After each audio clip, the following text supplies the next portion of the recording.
வேலூர் சிறையிலிருந்து விவசாயிகள் பாதுகாப்பு சங்க தலைவர் ஈசன் முருகசாமி பிணையில் விடுவிக்கப்பட்டிருக்கிறார். கறிக்கோழி பண்ணை விவசாயிகளுக்காக திருப்பூரில் போராடிய போது ஈசன் முருகசாமி கைது செய்யப்பட்ட நிலையில் தற்போது அவர் ஜாமீனில் விடுவிக்கப்பட்டிருக்கிறார்.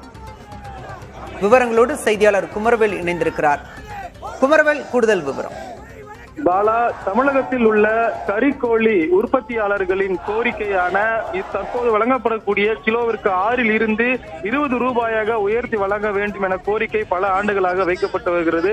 அதன் ஒரு பகுதியாகத்தான் கடந்த ஜனவரி மாதம் 12ஆம் தேதி திருப்பூர், கோவை, உடுமலை உள்ளிட்ட பகுதிகளில் தமிழக விவசாயிகள் பாதுகாப்பு சங்கம் சார்பில் ஆர்ப்பாட்டம் நடைபெற்றது.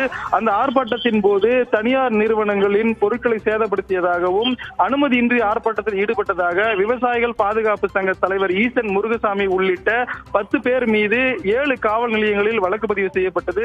இந்த நிலையில் ஈசன் முருகசாமி வேலூர் மத்திய சிறையில் அடைக்கப்பட்டிருந்தார். இதனை அடுத்து அவருக்கு நீதிமன்றம் நிபந்தனையுடன் கூடிய ஜாமீன் வழங்கப்பட்டதை அடுத்து சற்று நேரத்திற்கு முன்பு வேலூர் மத்திய சிறையில் இருந்து ஜாமீனில் விடுவிக்கப்பட்ட ஈசன் முருகசாமியை தமிழகம் முழுவதில் இருந்தும் வந்திருந்த தமிழக விவசாயிகள் பாதுகாப்பு சங்கத்தை சேர்ந்த 100க்கும் மேற்பட்டோர் மாலை அணிவித்து மலர் தூவி பெண்கள் ஆரத்தி எடுத்து அவரை வரவேற்றனர். அதற்கு பிறகு அவர் அளித்த பேட்டியில், தொடர்ந்து பல ஆண்டுகளாக எங்களுடைய கோரிக்கையை நிறைவேற்ற அரசுக்கு முன்வைத்து வருகிறோம். ஆனால் அரசு கண்டுகொள்ளவில்லை. மாறாக போராட்டத்தில் கலந்து கொள்ளாத என் மீது 7 காவல் நிலையங்களில் ஒரே மாதிரியான புகார் கொடுத்து பொய் வழக்கு போட்டிருப்பதாகவும், எங்கள் கோரிக்கை நிறைவேற்ற வேண்டி தொடர்ச்சியான சட்ட போராட்டங்களை முன்னெடுப்போம், அரசு எங்களை அழைத்து பேச வேண்டும் என்ற ஒரு கோரிக்கையும் முன்வைத்திருக்கிறார். பாலா, விவரங்களுக்கு நன்றி குமரவேல்.